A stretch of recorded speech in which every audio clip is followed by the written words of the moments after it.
aos Coríntios 4, de 7 a 10. Eu vou fazer de novo essa leitura e trazer brevemente a mensagem desta manhã. Vamos juntos de novo, gente. Temos, porém, este tesouro em vasos de barro, para que a excelência do poder seja de Deus e não de nós. Em tudo somos atribulados, porém não angustiados, perplexos, porém não desanimados, perseguidos, porém não desamparados, abatidos, porém não destruídos, levando sempre no corpo o morrer de Jesus, para que também a sua vida se manifeste em nosso corpo. Amém, que bênção. Amados, hoje eu gostaria de falar sobre os limites da prova. E quando a gente fala sobre isso, pensando nessa passagem bíblica, precisamos compreender que a realidade do cristão, ela está baseada em duas facetas, ou há duas realidades operantes em nossa vida. A realidade espiritual e a realidade física. Para a realidade espiritual, Deus trouxe provisão. E é disso que o apóstolo Paulo está dizendo, que há em nós um tesouro. Temos, porém, este tesouro em vasos de barro. Quando ele fala de tesouro, ele está falando de uma realidade espiritual para aquele que já nasceu de novo, aquele que já recebeu Jesus Cristo como seu único Senhor e Salvador, entregou sua vida, seu coração e vive em comunhão com Ele, tem um tesouro dentro de si, que é uma realidade espiritual. Que tesouro é esse? É a própria presença do Espírito Santo em nós. A própria palavra de Deus, ela foi escrita em nosso coração.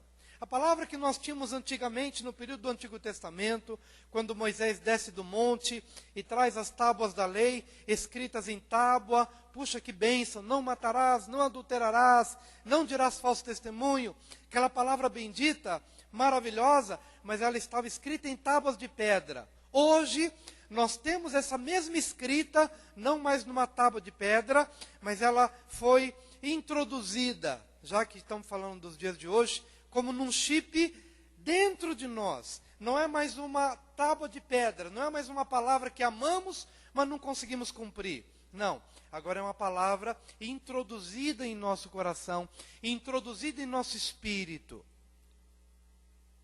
que é capaz de ser vivida, não pela escrita, mas pelo Espírito Santo, que nos capacita a vivê-la. Porque antigamente tínhamos duas realidades, tínhamos uma palavra linda e maravilhosa, mas não tínhamos o poder de vivê-la. Hoje temos a palavra instaurada em nosso espírito e, além disso, o Senhor nos deu de presente o Espírito dele, que nos capacita a viver. Então, quando encontramos o não matarás, para nós já não é mais um bicho de sete cabeças, porque o Espírito de Deus nos permite olhar para as pessoas que nos ofenderam e que antigamente nós matávamos no coração, e é isso que Jesus está falando, né? Jesus diz, olha, se diz, ouvistes o que foi dito, não matarás. Eu, porém, vos digo, se alguém odiar no coração, já o matou. Mas com a palavra e com o Espírito dentro de nós, esse é o tesouro descrito pelo apóstolo Paulo nessa passagem, esse tesouro maravilhoso, então agora conseguimos amar a quem nos odeia, conseguimos perdoar a quem nos ofende, a quem nos maltrata, a quem nos faz mal. Conseguimos então vencer a depressão de um trauma sofrido pelo poder de Deus, é o Espírito. Temos, porém, este tesouro dentro de nós. Amém? Quem já tem esse tesouro dentro de si? Maravilha. Então diga para o seu vizinho, desfrute desse tesouro. Aleluia, desfrute desse tesouro. Amém, que bênção. Desfrute desse tesouro maravilhoso. Pastor, mas se eu tenho um tesouro dentro de mim, e esse tesouro me possibilita amar, perdoar, orar, viver uma vida espiritual dinâmica e tal, então por que nem sempre eu consigo fazer isso? Por que eu tenho a impressão de que o mundo rema contra mim? Parece que eu estou indo contra a maré, tendo um tesouro tão maravilhoso, por que eu tenho as dificuldades? Por que eu tenho os perrengues da vida? Por que eu tenho situações que me abatem, que às vezes querem me jogar para baixo? Por quê? Porque vivemos uma dicotomia, vivemos uma dupla realidade em nossa vida. E a gente precisa compreender isso, porque senão a gente se desanima sem necessidade. A Bíblia diz que nós temos um tesouro, porém, em vasos de barro. Esse é o segredo. O que é o vaso de barro? É a nossa realidade física. É a nossa realidade temporal. É a nossa realidade circunstancial.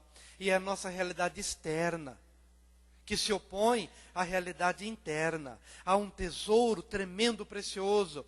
Mas esse tesouro, ele foi depositado num vaso de barro. E um vaso de barro, se você derruba, ele quebra. Porque ele é frágil. Então, queridos, não foi um erro divino permitir que esse tesouro fosse depositado em vaso de barro. Muito pelo contrário. Isso é resultado de uma tremenda sabedoria divina. Porque se o vaso fosse de ouro, então diríamos, eu sou um super-homem, eu nunca quebro, eu sou indestrutível. Se o vaso fosse de ouro, a glória é minha. O mérito é meu, a capacidade é minha. O poder de resistência é humano e não divino. Por isso que a palavra de Deus está dizendo, temos, porém, este tesouro em vasos de barro. Para quê? Para que a excelência da glória seja de Deus e não do homem. Aleluia. Amém, queridos? Então não é um espírito masoquista, e não é um espírito que diz, então, tudo bem, então como vaso de barro, ai que bom sofrer para que a glória seja de Deus. Não é nesse espírito de masoquismo, mas é no sentido de uma consciência de que em mim não repousa poder nenhum, humanamente falando. Wilson, Maria, Antônio, por mais que você tenha nascido de novo, todos nós viemos do mesmo lugar, do barro, e todos nós voltaremos para o mesmo lugar. Somos pó, e ao pó voltaremos. Não repousa em nós nenhuma beleza, nenhuma virtude. Não repousa em nós, humanamente falando, nenhuma capacidade, nenhum mérito, nenhum poder. Nada que possa fazer com que, humanamente falando, a gente prevaleça diante das grandes situações da vida. Não há. Mas há um tesouro escondido em nós. Há um tesouro espiritual. É a presença de Deus. É a palavra escrita no nosso coração. E é o Espírito Santo que nos capacita a viver essa palavra. Então, disso sim nós vamos nos gloriar. A nossa glória, então, está para além da nossa realidade física. Não está em mim. Está em Deus. Mas esse Deus decidiu habitar em mim. E porque há uma dicotomia no que diz respeito à nossa realidade espiritual e física, também há uma dicotomia em relação à forma como nós lidamos os embates da vida. Porque algumas coisas, elas querem atingir o âmago da nossa vida, que é a parte espiritual. Outras coisas vão atingir a parte externa. Para a parte externa, nós vamos sofrer. Mas para a parte interna, o tesouro nos defende. É por isso que Paulo começa a dizer, se ela puder pôr para mim a passagem de novo. É por isso que Paulo,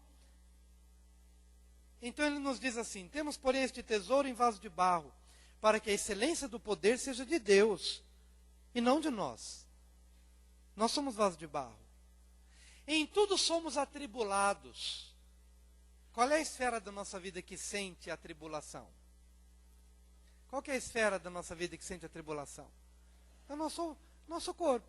Nosso ouvido ouve uma notícia ruim, nosso ouvido ouve uma notícia ruim, o nosso corpo treme. É ou não é? Quem é que nunca ficou doente na vida? Levanta a mão. Quem nunca ficou doente na vida, levanta a mão. Todo mundo já ficou doente aqui? Que surpresa. Em tudo somos atribulados. Quem é que já perdeu emprego na vida? Levanta a mão. Quem é que já perdeu emprego na vida? Quem já perdeu emprego? Alguns já perderam emprego. Talvez cresça o número agora. Quem já ficou sem dinheiro na vida? Levanta a mão. Quem já ficou sem dinheiro? Olha como aumentou.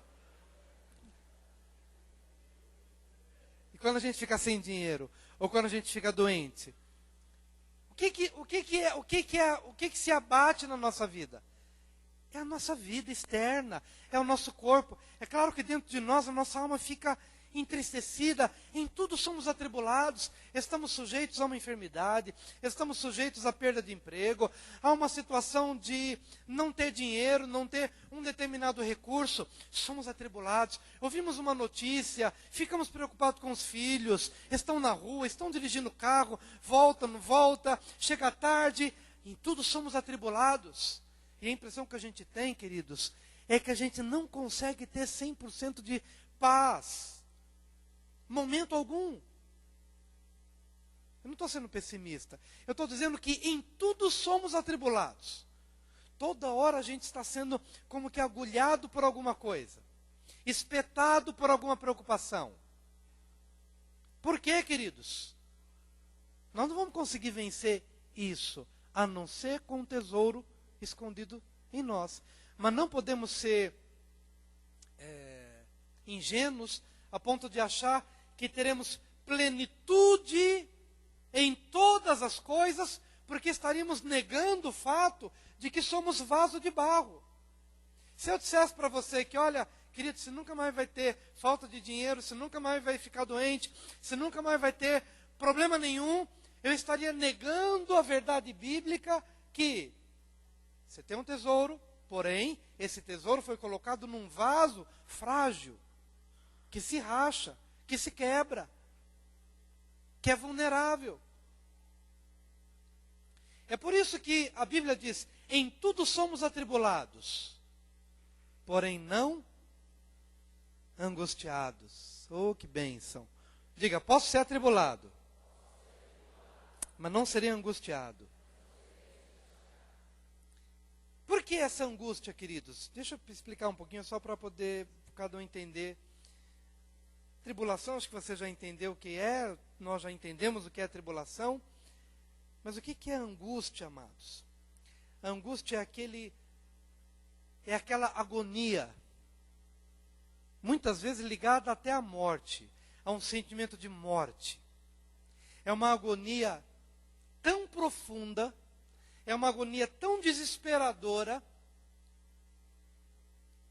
que muitas vezes ela é atrelada ao sentimento da iminência da morte. Se não, vejamos, Salmo 88, 3, porque a minha alma está cheia de angústia. Eu vou citando os textos, aí você vai lendo aqui no telão, porque o Israel já está com as passagens. Salmo 88, 3, porque a minha alma está cheia de angústia, e a minha vida se aproxima da sepultura. Mateus 26, 38, foi o sentimento que Jesus teve. Então lhes disse, a minha alma está cheia de tristeza, ou de angústia, até a morte. Ficai aqui e velai comigo. Talvez ele estivesse fazendo uma referência a Jonas 2:2, quando Jonas estava no ventre do grande peixe, nas partes mais baixas, mais profundas dos mares. Jonas 2:2 está escrito. E disse, na minha angústia, clamei ao Senhor, e Ele me respondeu, do ventre do abismo ali, e aqui na minha tradução, do ventre do inferno, gritei, e tu ouviste a minha voz. Aleluia. E 2 Samuel 22, versículo 7. Na minha angústia, invoquei o Senhor, clamei a meu Deus, Ele, do seu templo, ouviu a minha voz, e o meu clamor chegou aos seus ouvidos. Tanta passagem de Jesus, de angústia, quanto a passagem de Jonas, quanto essa passagem de Salmo, de Samuel, todas elas estão ligadas à angústia que Jesus sentiu, que é uma angústia ligada ao profundo abismo, que é a base da depressão que muitas pessoas enfrentam. Mas Paulo está dizendo, em tudo somos atribulados, mas não angustiados. Se ele diz, mas não angustiados, quer dizer que o crente nunca sentirá angústia? Não. Não é isso que ele quer dizer. Ele quer dizer que o crente pode sentir angústia, mas por causa do tesouro que foi armazenado no seu espírito, há recurso para essa angústia infernal, que pode querer levá-lo às profundezas da tristeza e da agonia.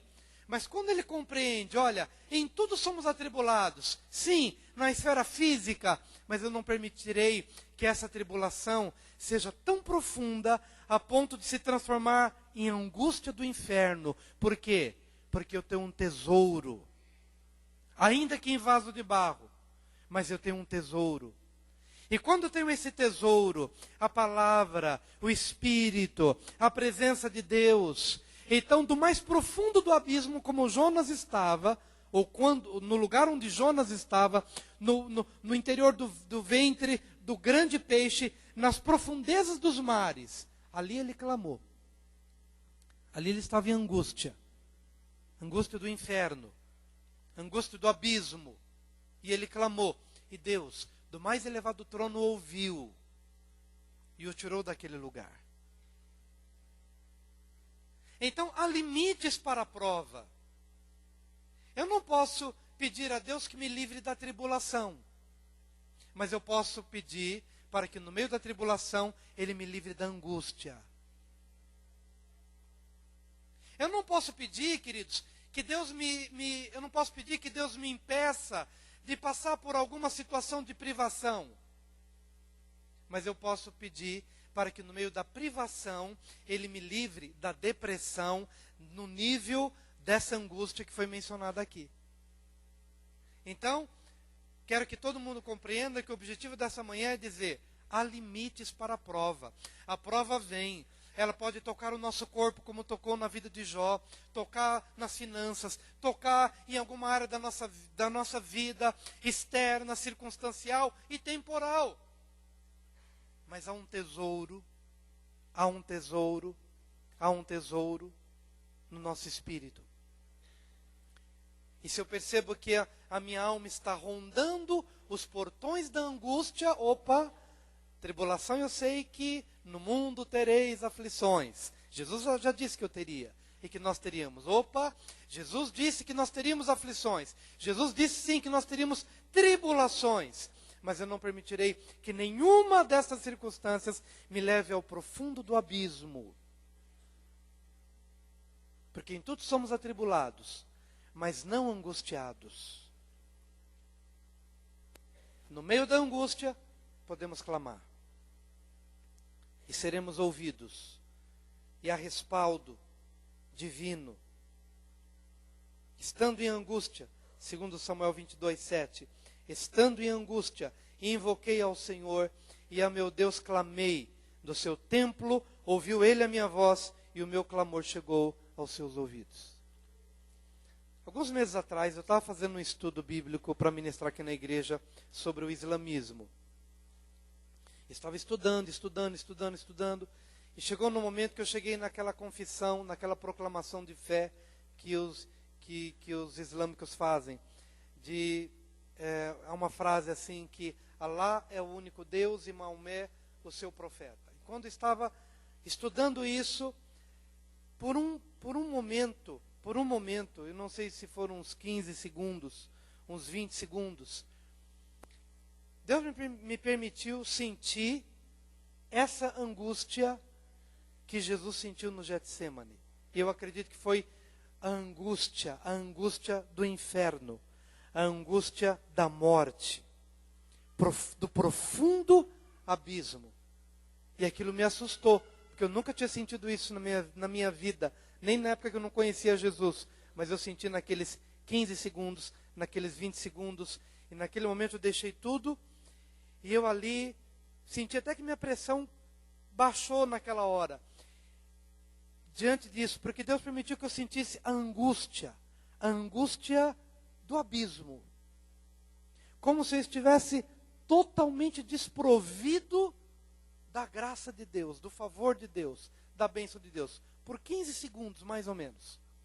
Ali eu orei a Deus, Senhor, se o Senhor me permitiu sentir isso, para que eu me identificasse com as pessoas que estão se perdendo. Então, use isso de alguma forma para o bem, mas me livra dessa angústia, porque ela é insuportável. Insuportável. Insuportável. E Deus ouviu minha oração. Depois daqueles 15 segundos, as coisas voltaram e eu me senti novamente, me vi novamente como filho de Deus, amado por Deus. Valorizei ao extremo conhecer Deus. Valorizei mais do que nunca o pertencer à família de Deus, ter um Pai celestial e saber para onde vou quando tudo isso aqui acabar. Valorizei. Mas aqueles 15 segundos foram angústia. A angústia. Entendi o que Jesus... Desculpe a minha pretensão de dizer que entendi o que Jesus sentiu. Não entendi não. O que Jesus sentiu é muito maior. Mas eu tive talvez um vislumbre do que ele quis dizer. Angústias da morte me cercaram. Cordéis da morte me cercaram. E angústias do inferno se apoderaram de mim. Está escrito. Mas você tem um tesouro. Diga para o seu vizinho, você tem um tesouro.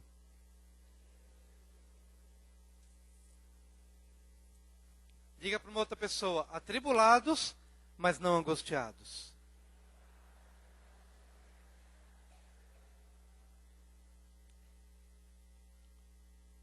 Aleluia. Paulo continua dizendo, perplexos, porém não desanimados.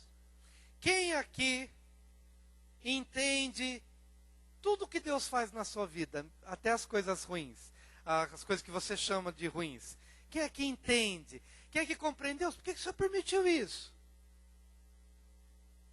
Uma vez estava chegando em casa, com meu Fusquinha 71 vermelho, muitos anos atrás, Daniel pequenininho no banco de trás, estou encostando em casa, aí de repente chega um rapaz com uma arma, apontou, perdeu, e já vai levar o carro. Eu falei, calma, meu filho está atrás, espera um pouquinho, eu vou tirar meu filho.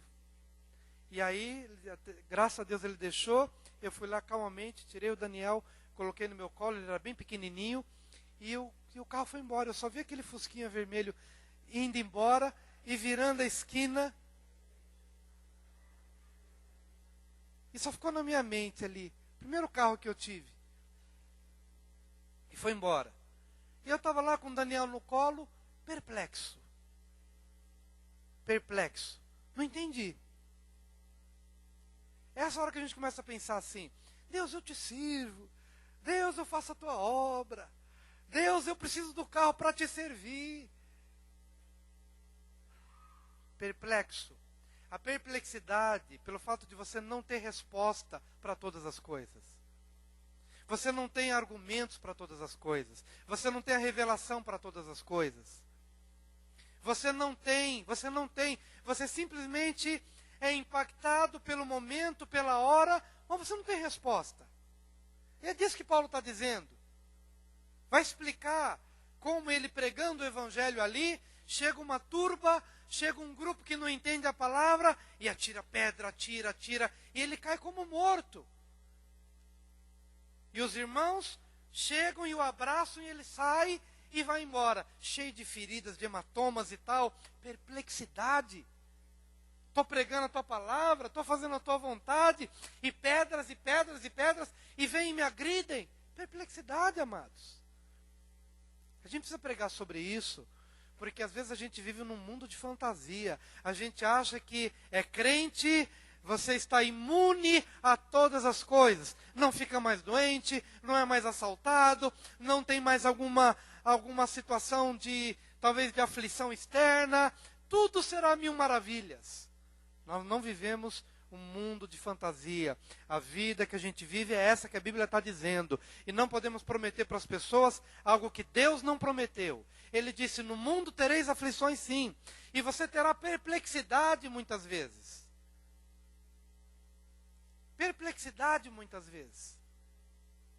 de situações para além de se perder um Fusca 71. Perplexidade, talvez, de perder um ente querido, muito mais do que questões materiais. Perplexidade. Situações para as quais nós não temos resposta.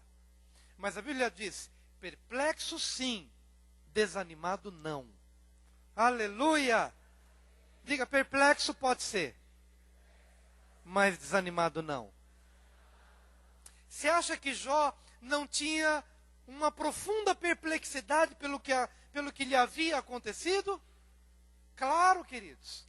Um homem íntegro, um homem que orava pelos filhos, um homem que fazia sacrifício pensando assim, olha, eu vou fazer sacrifício pelos meus filhos, porque meus filhos, quando se reúnem para comer e para beber, pode ser que se excedam na bebida, pode ser que se excedam nas brincadeiras e blasfemem contra Deus. Então, antes que eles pequem contra Deus, eu já vou sacrificar por eles. Eu vou apresentar meu sacrifício por eles. E, de repente, a despeito de todos os sacrifícios pelos filhos, chega uma notícia dizendo, olha, teus filhos estavam reunidos e caiu o teto e eles se foram, e eles morreram.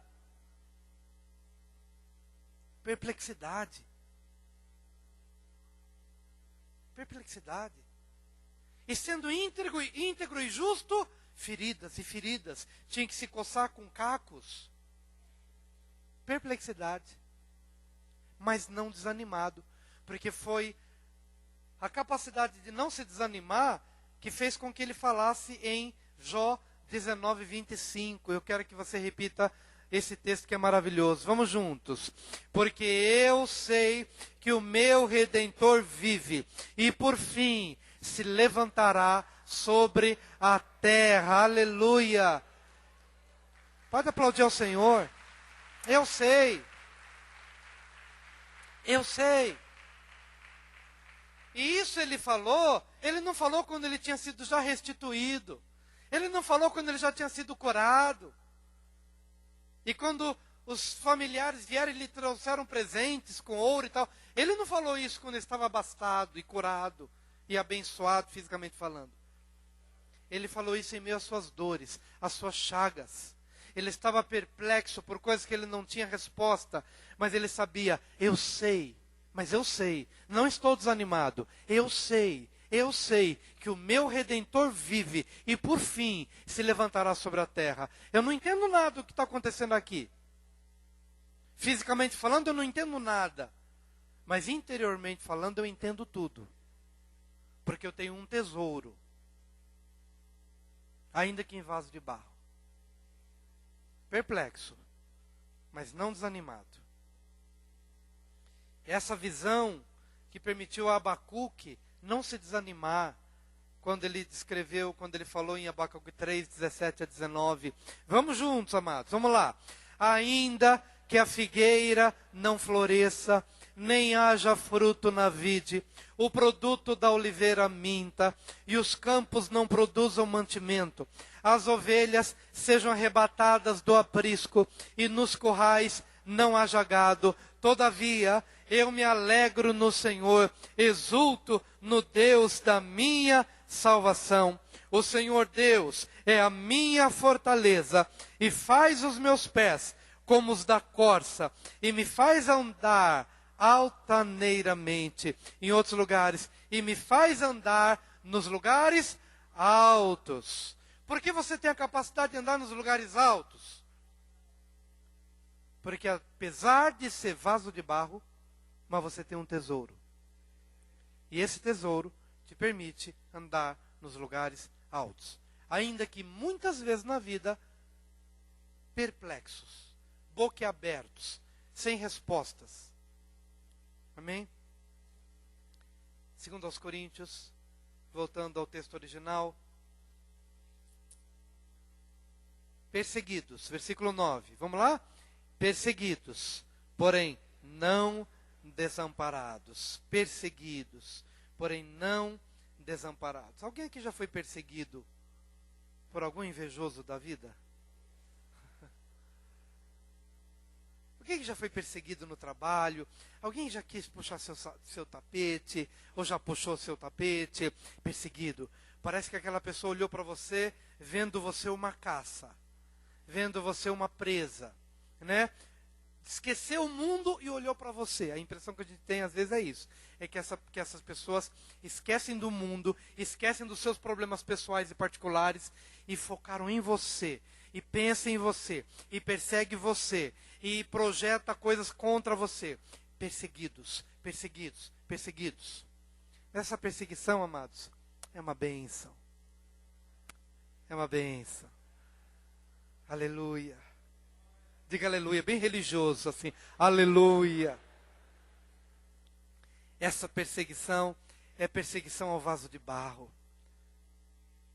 Para ver o quanto tem de tesouro escondido lá dentro. Perseguições, perseguidos. Perseguidos, perseguidos.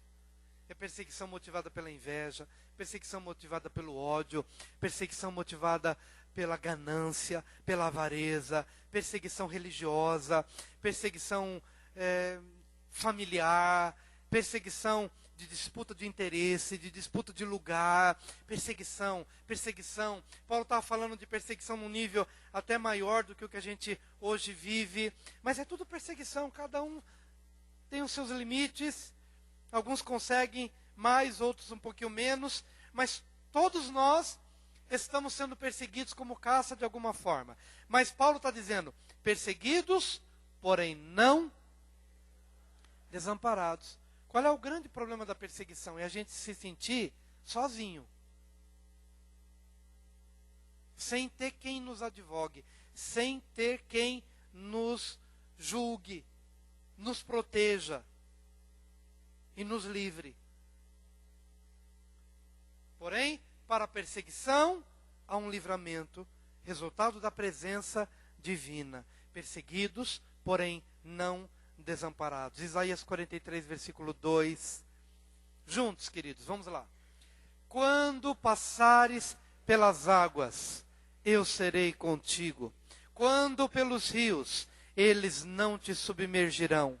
Quando passares pelo fogo, não te queimarás, nem a chama arderá em ti. Isso aqui já aconteceu de forma literal na Bíblia. Já vimos gente que, sendo lançado na fornalha de fogo ardente, foi livrado e nenhum fio de cabelo se queimou. Mas isso se aplica às outras situações de fogo pelas quais a gente passa, de água pelas quais a gente passa, as crises, as situações da vida. Mas para todas elas, o Senhor disse que estaria conosco. Eu estarei contigo. Perseguido sim, mas não desamparado.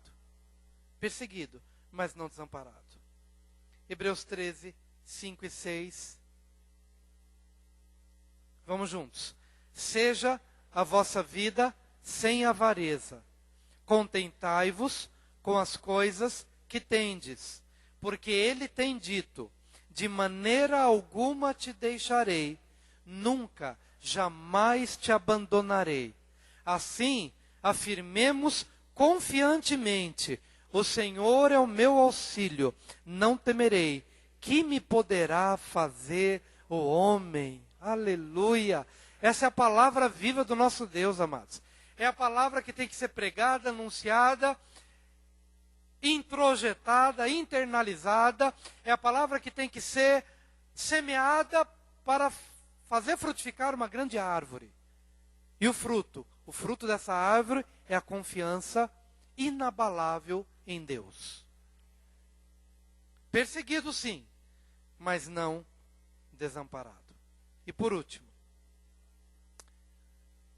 abatidos, porém não destruídos.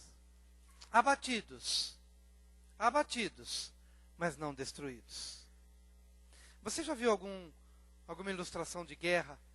Quando os soldados enfrentam os inimigos, há uma grande batalha, mas eles vencem essa grande batalha, e eles voltam para a sua terra. Mas quando voltam, como voltam? Alguns voltam com um olho só, porque na guerra perdeu um olho. Alguns voltam sem uma perna, outros voltam com algumas sequelas, para a vida toda. Diz que Paulo está dizendo: abatidos, mas não destruídos. E a vida cristã é uma vida de batalha constante, onde o próprio Senhor nos advertiu dizendo: se teu olho te fizer tropeçar, arranca-o, porque é melhor entrar no céu com um olho só, do que tendo os dois ires para o inferno. Do que ele está dizendo? Ele está falando, queridos, que a vida cristã é uma vida de batalha, onde eu batalho contra as minhas paixões, quando eu batalho contra o meu egoísmo, contra a minha avareza, contra todas as coisas que querem me impedir de ressuscitar para a glória. É uma batalha. E se você é um cristão, sabendo ou não, você está numa grande batalha espiritual. E se você quer chegar até o final, entenda isso para você, que não haverá jornada até o final sem esse necessário abatimento. É necessário que sejamos abatidos, ou por situações externas, ou porque nós mesmos provocamos ou produzimos esse abatimento do ponto de vista do meu entendimento de que eu preciso lutar contra a minha própria carne, para que a minha carne não prevaleça contra o meu espírito. Então, se o mundo não me abate, eu tenho que promover o meu próprio abatimento, dizendo: carne, não vou fazer a tua vontade. Não vou fazer a tua vontade. Vou dizer para mim mesmo: carne, você não vai fazer a sua vontade. Carne, você não vai alimentar o ódio contra alguém. Não, você vai ficar quieta aí. Ela vai gemer, ela vai ficar abatida, porque eu não vou fazer a sua vontade. Como uma criança que esperneia quando o pai diz: não, você pode espernear, mas eu não vou te dar isso agora. Eu vou te dar no momento certo. Pode espernear, pode tirar, fazer o que você quiser. Mas eu não vou te agradar. E eu não vou te alimentar. No que diz respeito à carne, não vou te alimentar. Você vai ficar abatida. Eu não vou te alimentar. Não vou dar provisão para que você se torne mais forte do que o meu espírito. Porque eu quero ser um soldado que vence a batalha, ainda que abatido. Abatido sim, mas não destruído. Não destruído. Porque no final das contas, já somos mais do que vencedores por aquele que nos amou. Em nome de Jesus. Vamos ao último versículo, os dois últimos versículos, Tiago 1, de 2 a 4, que diz assim. Vamos juntos. Meus irmãos, tende por motivo de toda alegria o passardes por várias provações, sabendo que a provação da vossa fé, uma vez confirmada, produz perseverança. Ora, a perseverança deve ter ação completa, para que sejais perfeitos e íntegros, em nada deficientes. Perfeitos e íntegros, em nada deficientes. Maduros, íntegros, em nada deficientes. Então, fica firme, você não vai ter resposta para todas as coisas. Você não será poupado de algumas tribulações, não será poupado de alguns abatimentos, não será poupado de algumas perseguições, mas em meio à sua tribulação, Deus te livrará da angústia. Em meio à perplexidade, Deus fortalecerá o seu ânimo, para que você não se desanime e possa dizer como Jó: eu sei que o meu Redentor vive e por fim se levantará sobre a terra. Em meio à sua perseguição, você não será desamparado. E em meio ao seu abatimento, você não será destruído. Em nome de Jesus. Em nome de Jesus. Fiquemos de pé e vamos orar em cima desta palavra. Aleluia. Chamando os auxiliares da ceia, que venham. Os auxiliares da ceia estarão aqui já lavando as mãos, já podem adiantar lavando as mãos, mas eu queria ter um momento de oração com a igreja. Igreja, levante a sua mão um pouquinho. Levante a sua mão. Vamos clamar ao Senhor. Levante a sua voz. Vamos clamar por livramento, por força, por respaldo do Senhor. Pai bendito, clamamos nesta hora diante da palavra que ouvimos. Agradecido, Senhor amado, pela promessa, pela verdade, pela realidade que já se cumpre em nós, por esse tesouro inestimável, aleluia, dê glórias a Deus por esse tesouro. Bendiga ao Senhor pelo tesouro do Espírito Santo, da palavra escrita no teu coração. Dê graças a Deus pela comunhão que você tem com teu Pai, aleluia. Graças te damos, Senhor, graças te damos, Senhor, graças te damos pela verdade do Evangelho que podemos viver, que podemos desfrutar nesta manhã, pela paternidade divina, pelo fato do Senhor ser o nosso Pai, nosso Pai, nosso Pai. Somos teus filhos, comprados pelo precioso, por meio do sangue precioso de Jesus Cristo, derramado lá na cruz do Calvário. Graças te damos, Senhor. E agora, Pai, pedimos para que no meio de toda perseguição, abatimento, ó Deus querido, de todas as situações que mencionamos nesta manhã, possamos encontrar graça, favor, poder e autoridade na tua presença. Graças, Deus.